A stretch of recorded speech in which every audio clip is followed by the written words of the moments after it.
Welcome back, everyone, to Merge Conflict, your weekly developer podcast talking about all things artificial intelligence. No, just kidding. We're talking about Apple ecosystem app stuff. This week, I guess we are talking about Apple system eco stuff. Sounds good. Not AI. A little bit of AI. I'm going to sneak a little AI in. But we're not an AI podcast. We're totally not. We'll see. Maybe next week. Okay, so really quick, I wanted to do a little tiny little update here because we did an episode a few weeks back that a lot of people watched, which was about our developer setup stuff with our Mac over here that we have. Mm-hmm. And I wanted to give a tiny little bit of an update here. Three things really quick. One, we got some recommendations from our listeners for me to install a application called Better Display. Oh, I don't know this one. Tell me more. It's a really nice app. It's one of those apps that sits up in the status bar thing, with all the other icons. It's also an app that you can open. But what it enables you to do is get really granular inside of your displays or multiple displays, and even set up virtual displays, which are very fancy and kind of cool.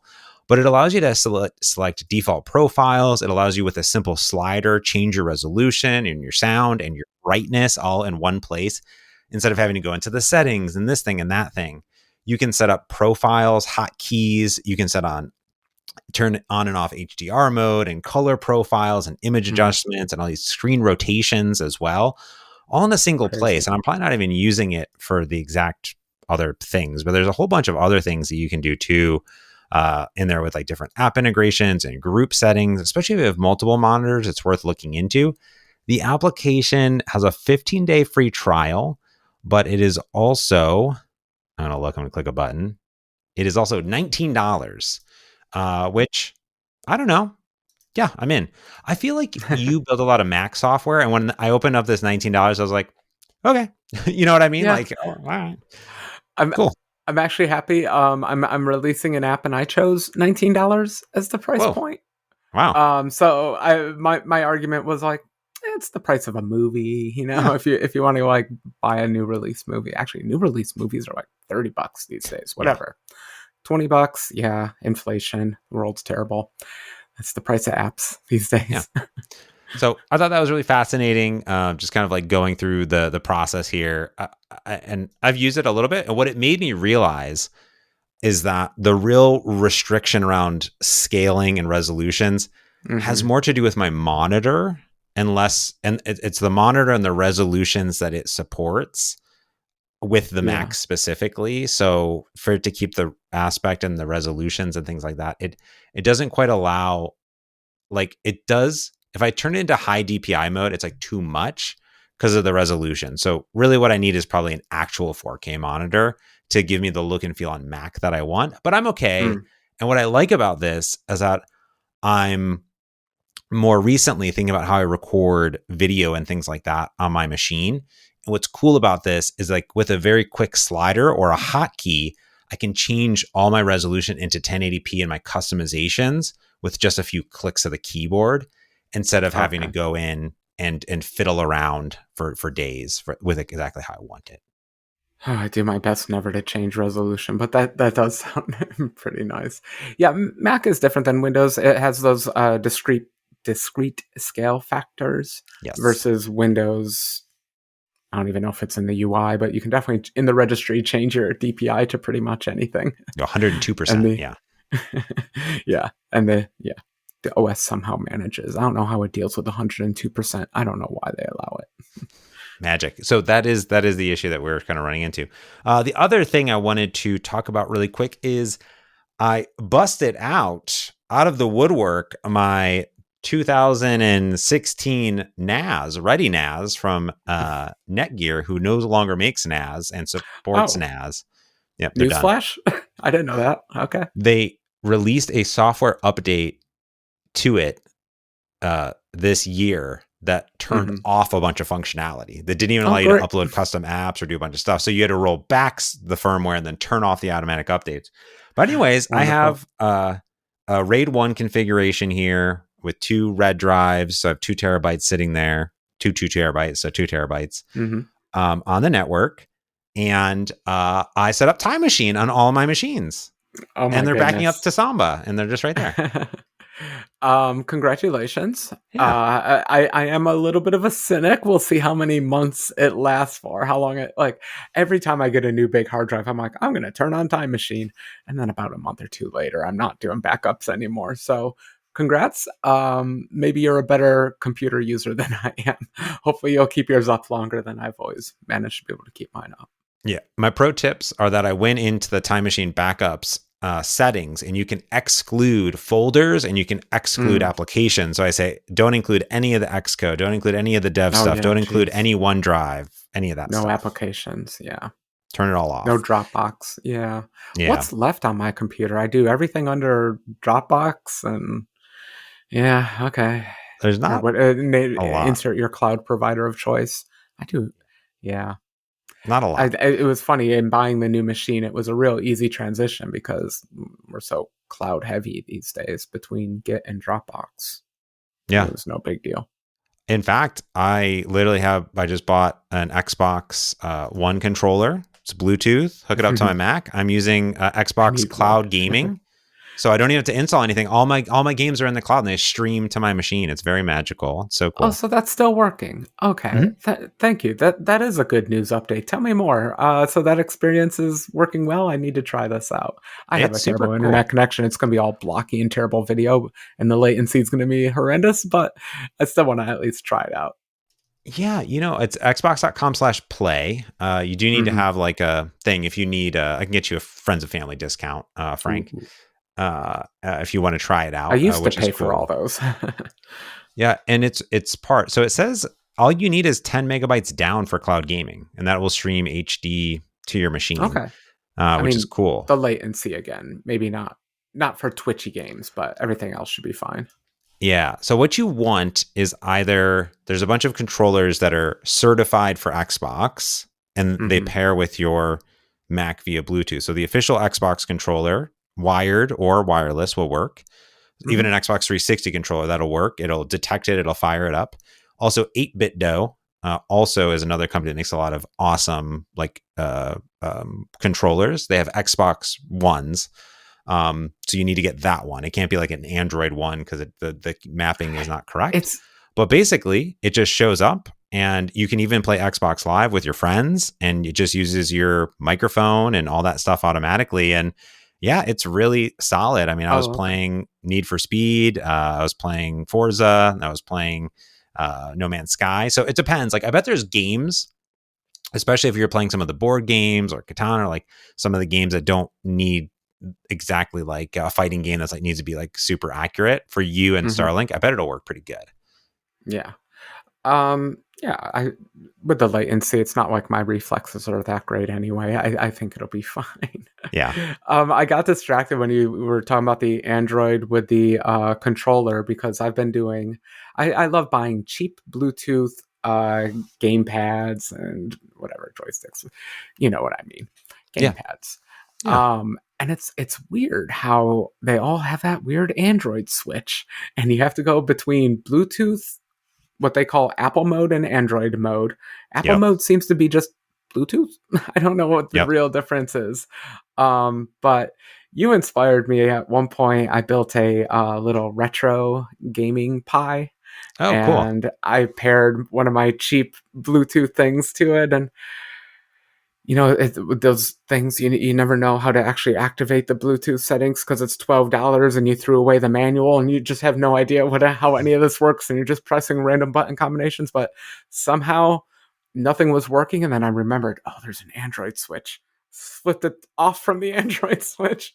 Everything lit up and everything worked great. So I'm a retro gamer with a $12 gamepad, and it Nice. works just fine. I don't need That's no awesome. certification. I love that. Yeah. I bought one originally. I had to return it because it was for Windows and Android. And the problem was the Windows dongle, it was a 2.4 gigahertz dongle, didn't work on Okay. Mac, Oh. Oh, because which it's a special protocol. It wasn't Bluetooth. and then the Bluetooth mode was the Android mode. So it did pair to my Ah. Mac, but the buttons weren't mapped correctly. So I was like, okay, fine. I'm just getting an official controller from the company store. Bingo bango. Okay, last update here. We're 10 minutes in. But we talked about my development setup, and I'm going to do a video on it, just kind of talk through the intricate parts. But I want to talk through something which I did a long time ago, because when I started at Xamarin in 2013, I had a MacBook Pro that was my main device, and I used to use VMware all the time, or Parallels. And I Mhm. want to kind of remind people I use Windows a lot, and obviously in this mode of nested virtualization, I get a lot of questions about like Android emulators. And Yeah. there's actually an official documentation from the Maui documentation team of how to connect your Visual Studio running inside of VMware or Parallels to an Android emulator through Mhm. SSH that's running on your Mac. It's literally only two commands. It's literally just like forward and SSH connect, and then connect through ADB, and boom, it works like flawless. And in Visual Studio on Windows, it pops up, you hit debug, and boom, the Android emulator pops up right on your Mac. Similar, by the way, to in Visual Studio on Yeah. Windows, connecting to your Exactly. Mac, which is your Mac, is on your machine through SSH. And sure enough, all your simulators and all your stuff work. Or you could plug in a device and boom, it will show up. Yeah. So I just like remember it's like been a while, because I do a lot of work, which is like hot restart or whatever. But I'm like, I'm on. My Mac is here. Like the simulators are there. Let me just get to them. Oh, it's the same machine. So that actually is working pretty cool, to be honest with you. So that's my update of I was asking one of the team's channel at work, and I was like, I don't know how to do this. And then Beth was like, yeah, there's documentation on how to do that, dude. I was like, oh, cool, dude. I like it. Yeah, that's so smart. I think I would have been the idiot that spent a day or two trying to get the emulator working in virtualization before I realized, oh, there's this thing called network tunneling, and it's not a big Yeah, deal. You can just it's route those not. packets to a different place. And Exactly. especially on Android where everything is done through ADB. I Yep. think even the binaries are shipped over ADB, whatever. As soon as you make that Yep. connection, you're kind of golden. It's why talking to Exactly. the devices is so smooth and easy, because it's just the same thing with the emulators. I One trick I've learned with VMware Fusion though is you can put your network into different modes, the way it bridges with the host machine. So there's I think like 3 different modes they have for accomplishing that bridging. Some are compatible with this kind of tunneling, and some aren't. My recommendation is just keep playing with the toggles until one works. That's usually what I do. One of the bridging modes usually finally finds the devices and allows all that tunneling to go through smoothly. Yep. I like that. That's a good point. Yeah, I think I just have the default, and that seemed to work for me. So that's good. Um, all right, that's my updates. 13 minutes in. What you got for us, Frank? Oh, well, you just spun all this positive news. I wanted to talk about something. No, I was going to say negative, but it's not. It's positive. James, I shipped an app. It takes forever. Woo! It You did only it. happens every so often. Well, did you spend more time uploading like images and metadata details Yeah. and figuring out how to do in-app purchases? Did that take longer than the actual approval process? That's the question. Oh yeah, I would say the app took me a day to write, and then I spent 6 months working on the in-app purchasing, and then a weekend to get the app approved. No, it's not at all Nailed true. it. But it does feel like that. We won't do the episode on the last 20% of shipping an app, but every time I ship an app, I'm reminded that last 20% really is a lot of work. Especially, I did decide to adopt our favorite monetary policy of a free app with an in-app purchase. So Ooh. it is a lot of work though, because you have to distribute that. Like I just called it a pro mode. So the in-app purchases go pro, get pro. By the way, the app is called Holo Vids, HOLO Oh, Vids. nice. If you have a Vision Pro, go download it. Otherwise, it's not available for the other platforms just yet. It's a Vision Pro first. It's a VR first, XR first app. Timed exclusive. Yeah.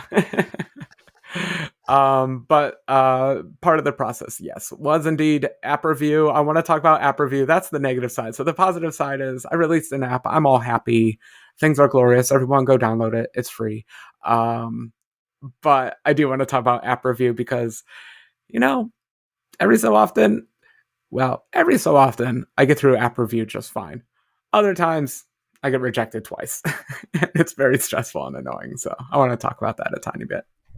Well, so in this application, there's not like a login mechanism. There's not like a gated process, right? Like sometimes when we're building apps, like a lot of times the initial fall over will be like, oh, like for me, for example, with my cadence, it was like needed to explain, like you needed a Bluetooth sensor. And like, here's the thing, I had to make a video for them. I had to do this stuff. Like, 'cause I got rejected. Like, I don't understand what this app does. It just doesn't do anything, right? Yeah. And then I had this other problem, which was submitting apps that need like login and certification. You like forget to give them information. But this app, I think, is more of a video player, right? So it should just kind of like be an app that you click a button and work, right? No or no? But yeah, yes, but you just reminded me way back in the early days, just when I was trying to get test flight approval, I got that initial rejection of what does this app do? Because in classic Frank fashion, it came up blank. You Oh, had to yes. actually play around in the UI and know what to add, and then it would. Yeah, it's a video player. Fundamentally, it's a host for a bunch of videos. You click on a video and it opens in a fun, fancy 3D view. Wow.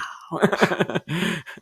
So the UI is pretty simple, but I still learned, and I think we talked about in the podcast quite some months ago, to populate the UI initially so that people have something to click and see the app actually function. And so once I explained to the app reviewer and got it through test flight the first time, all was fine. But I was still nervous because of that initial rejection, but that didn't come up again, thankfully. So you had the app done.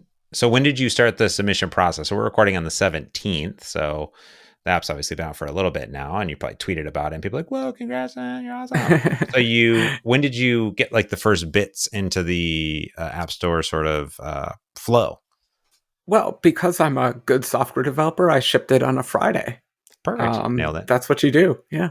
Apple, they're working all weekend, anyways. You're good. Well, honestly, the holidays were coming up, and I know Apple usually takes off some time. It used to be earlier in December, but now I think it's somewhere after the 20th or something like that. And so, and honestly, I'm so old school. I didn't even honestly expect them to work the weekends. I don't feel like they ever used to. Yeah, I'm not And so sure. it was more like just submit it on a Friday so that bright and early Monday morning, someone can take a look at it. But lo and behold, someone actually reviewed it. I wasn't expecting that. Apple's getting good at their reviews. So I submitted it on a Friday evening because I'm classy like that.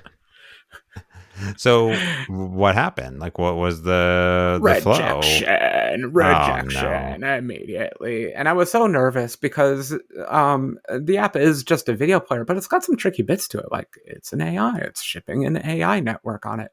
It all runs locally. It's not doing anything over the network or anything like that, but it's still a weird app. Like I wasn't sure. And I'm shipping 3 big neural networks on it that like I've trained, and I've never shipped neural networks in an app like this before.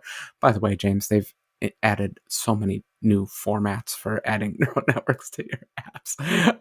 I learned about a new one. I was all excited. I was shipping the networks with the new format, and then I learned there's a new format, and so I converted all the networks over to the new format. Anyway, so I was nervous for, it turns out, all the wrong reasons. Oh. Because on what basis do you think my first rejection was? What are the, Well, you're an app developer. On what general basis would you Well, let me see. expect? You sent me a screenshot that was like in review. It Oh, doesn't didn't have the give details. timestamps. So the Oh. fun part about app review process is to me the timestamps, because there's two uh, there's two nervous spots, and then there's either Mm-hmm. then there's a disappointment, and then there is a happy, which right you were able to celebrate eventually.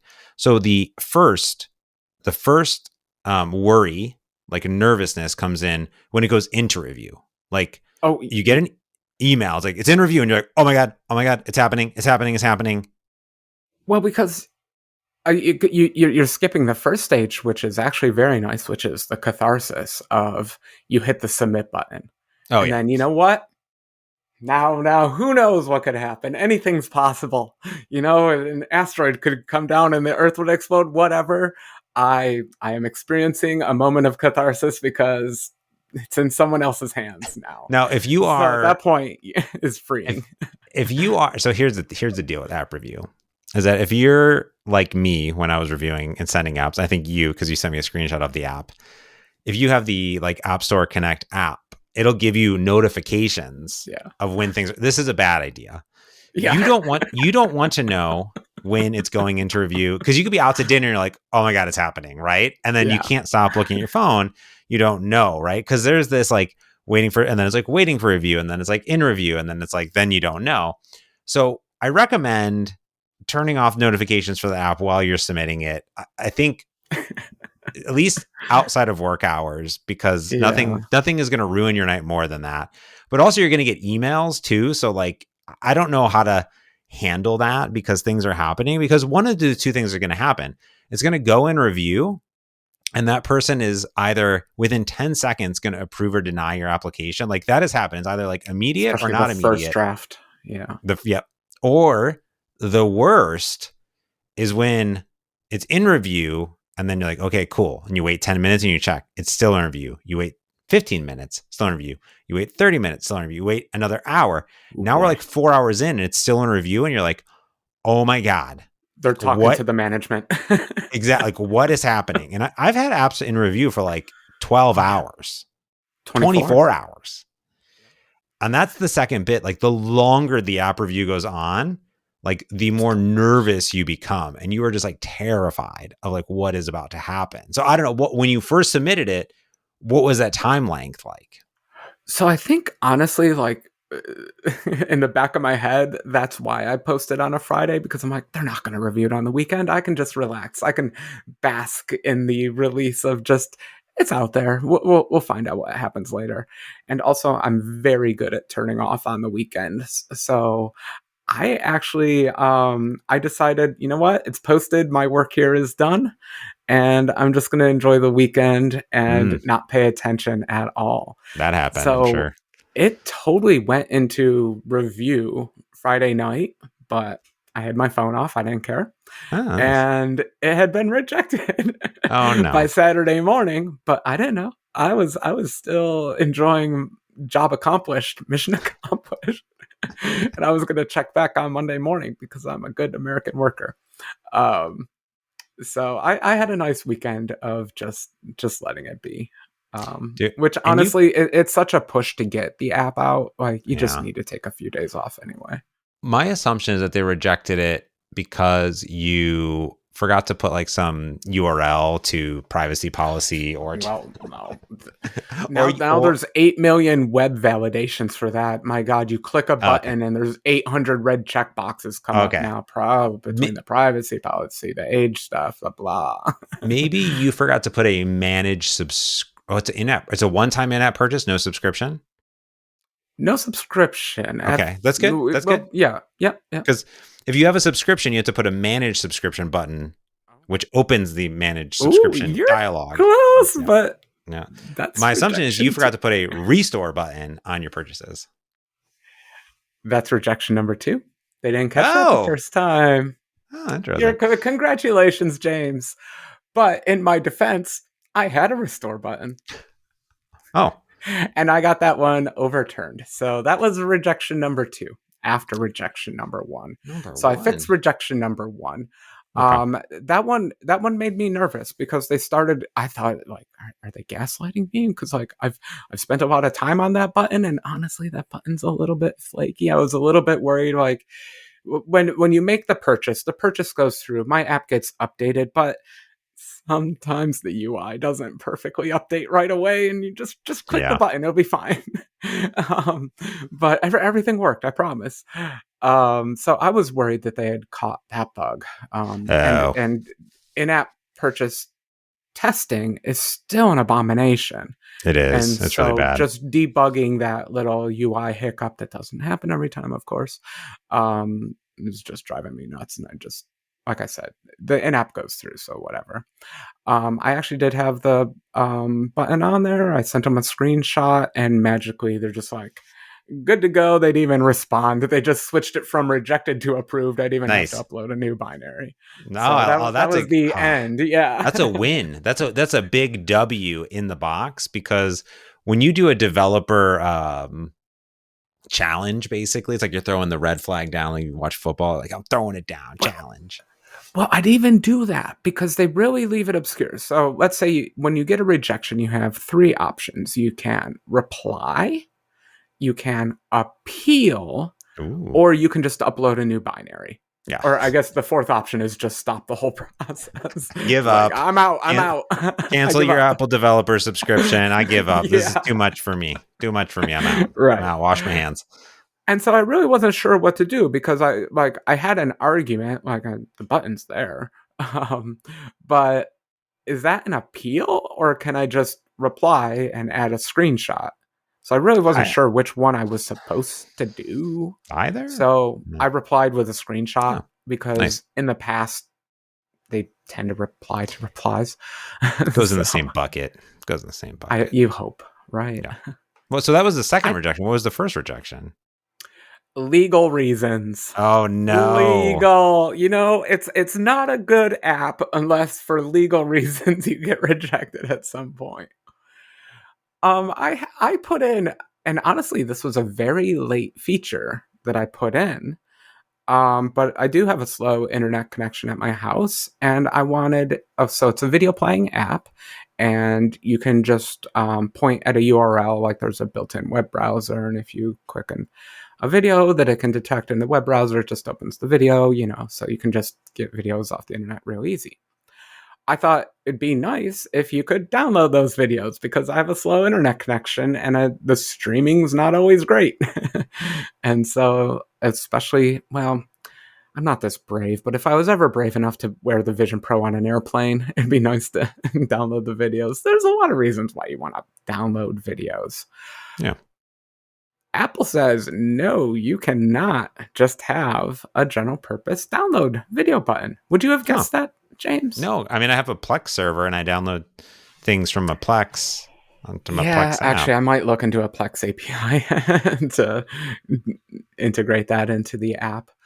But no, they quoted, some part of the app developer 18.642, sir. 14. B, clause W. Yeah, exactly. And really explicitly, it says you can not download media unless you have the rights to that media or approval for the rights of that media. But because I have a general purpose browser, you can just go anywhere and get anything. No, I guess that's not allowed. Wow. It's confusing though because they ship Safari, and if you long click on a video, you can download that video. It totally lets you do that, no problem. But I guess my app's not allowed to do that. James, I didn't hire a lawyer, but as a lawyer, what do you think? Listen, Apple allows you, they're allowed to have free trials that you can't cancel without canceling everything. You cannot have that, Frank. That is not allowed. You're not Apple. You're not a multi-trillion-dollar company, Frank. You're not allowed to have that. It's not allowed. Read your Apple developer agreement, sir. They trust browser users to abide by the law, but they don't trust app users to abide by the law. Like, I'm not the one here, man. These are just URLs. I don't know what you're clicking on. I'm just downloading the bits. Like, what is the difference between streaming and downloading? Anyway, I did not want to hire a lawyer. And so I just summarily said, because that really was just a feature I added on. It was also a pro feature that wasn't available in the free version. I removed it, but it kind of broke my heart because it was one of the incentive features for upgrading the app to the pro version, but didn't want to hire a lawyer. So I'm just like, my reply to them was, removing the feature, we'll upload new binary. I see you have asked me to do something. I will do it, Apple. All right, you have a good night. Bye. Bye. I am just going to obey. I've gotten into legal arguments with them, and trust me, you don't win. So best not deal with it. I was sad to remove that feature. And then got that feature removed. They're very quick to respond when you upload new binaries, and that's when I got the second rejection. We already talked about it. That one went fine, but isn't it wonderful to get a rejection and then it goes into review and then there's a rejection right away? It's just warms your heart. They only like to give you one reason at a time, because as soon as they find something, they're like, yep, this is it. And now I do believe, and this is a James theory, and I think you just confirmed it, is if you are fast enough on the submitted, rejected, here's another thing, back and respond back, I think it goes to the same person. I hope so. I I think, really I think so, and I think that's been kind of the case since the beginning, unless like weeks go by or something yeah, like that. Um, and I will say, uploading a new build is a quick way to get their attention if you just want to appease them. If you don't yeah, want to put up an argument or anything, just keep the reply short and just put up a new build. That gets their attention faster than your reply. yeah. This developer really wants this to happen. Yeah. So, and it's not just like an automated build. That's cool.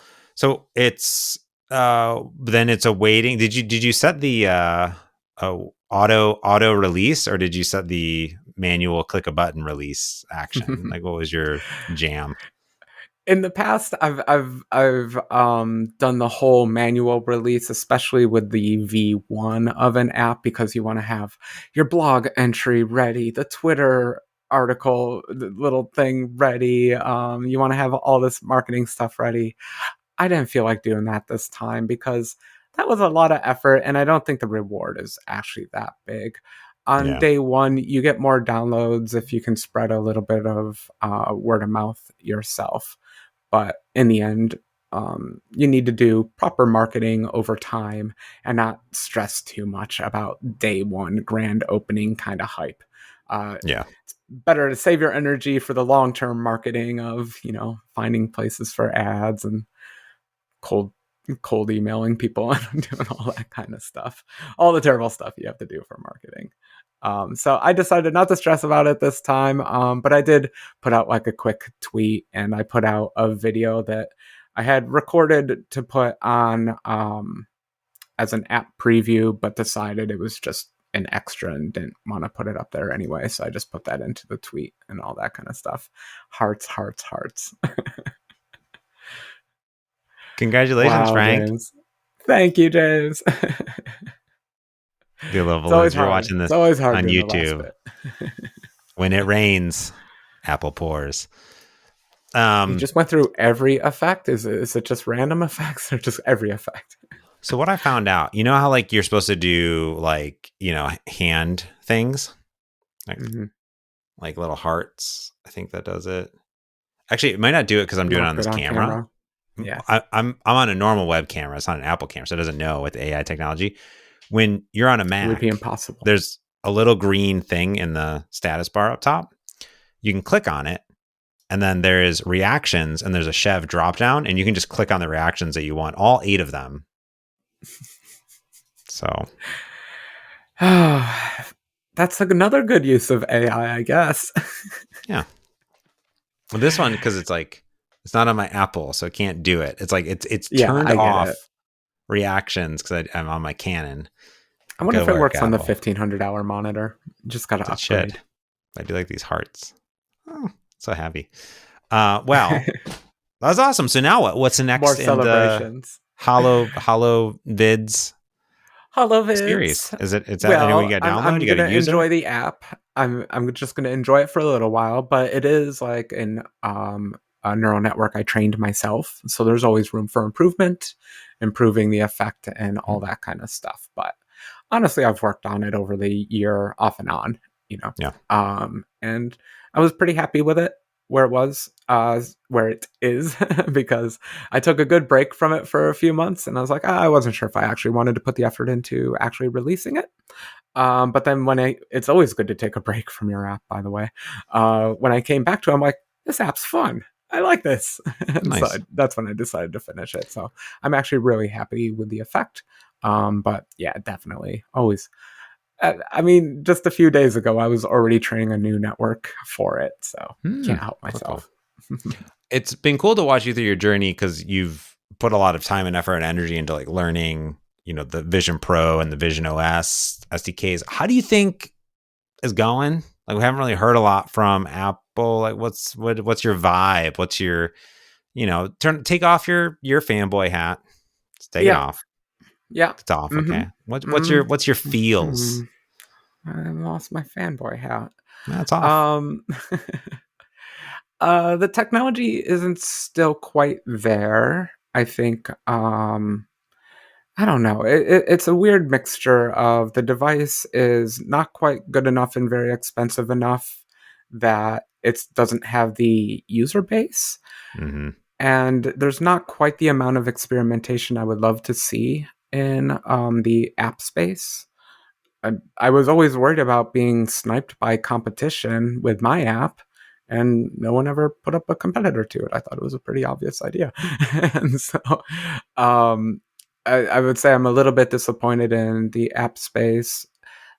I don't know.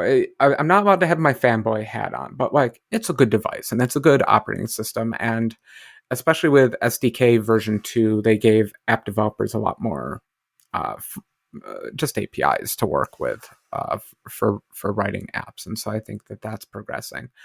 But as like a device in the world sphere, I think the Quest is out competing it easily, just by price. I think it's just out competing it. Um, it's too heavy. Like it's during development, I only want to wear it for about 4 hours, Mm. 2 hours, and then you want a little break. 2 hours, you want a little break. 2 hours, you want a little break, and then you're like, oh, okay, I'm done with it for the day. Like that's Yeah, enough. So I want it to be a monitor replacement, but it can't be. So those are all my negative reviews, but uh, I'm still happy with it. Like I still like it, and I still put it on. So that's good. there's that. Yeah, I'd be fascinated to see if they do or when they do a V2, what that looks like. I do think that like Meta with the Meta Ray Bans are very like trending. Yeah. Apparently, they've sold like a lot of them. I've heard a lot of like end of year recaps, talking about tech because really, the Vision Pro kicked off the year. I remember you and I sitting in Mm-hmm. Redmond and I was playing around with it and things like that and getting the experience with the dinosaurs and whatnot. And it was cool. It was very immersive and unique, but it did have that vibe of a Gen 1 product. And that's okay because it is a Gen 1 product. It's a lot of Mm-hmm. technology happening inside of there. And, Oh yeah. same with all the Meta Quest and all this other stuff. And I've never been a fan of things on my face. So I'll be interested to see as it progresses because I do like the idea of the monitors and the things we've talked about it. I'd prefer not to have this huge, crazy monitor in front of me and other things like that. If I could Yeah. have something that was easier to put on and off, just boom. So we'll Yeah. see if they get there. I'd be really interested in that. Yeah, I've actually taken up. I've been doing a bit of welding lately, Ooh, and I have ooh, this like nice big welding mask, and it has a really nice firm grip on your head, and it sits really nicely on your head. And I'm like, Apple, you really got to put a top strap on this. Like, just yeah, take all that weight off. You know what? I do want to wear the Darth Vader welding mask because that's comfortable. That there is no weight on my nose or my eyes or anything. So yeah. just give me the Vision Pro, but the welding mask version of it. Call it the Darth Vision Pro. Vision Uh, Darth, oh my something goodness. like that. All right, I Well, think on that note, we're gonna Welder end this Pro. podcast. We got to get out of here. All right, Frank. Well, thank you. Congratulations on the release and to all the success. I can't wait to see all the hollow vids popping up everywhere on the internet, and I want to give it a shot. So next time I'm over, which will be pretty soon, I'll give it a go Oh, because I was uh, an early beta tester on the phone, so I'll be excited to see how it evolved yeah, on the Vision. yeah. No phone release because I don't know. The effect just isn't as nice on a Not the 2D same. screen. It's a 3D app, but Yeah. maybe I'll release the phone version. No, it's up to Nah, you. It was cool that I got to yeah, see. I knew where it was going. You know what I mean? Like I have an yeah, idea. So, yeah. all right. That's going to do for this week's Emerge Conflict. You can follow us on all places on the internet, like on YouTube at Merge Conflict FM. You can comment, you can leave notes there. You can go to mergeconflict.fm as well. There's a bunch of subscribe buttons and contact buttons and places to follow us. That's going to do for this week's podcast. So until next time, I'm James Montemagno. And I'm Frank Kruger. Thanks for watching and listening. Peace.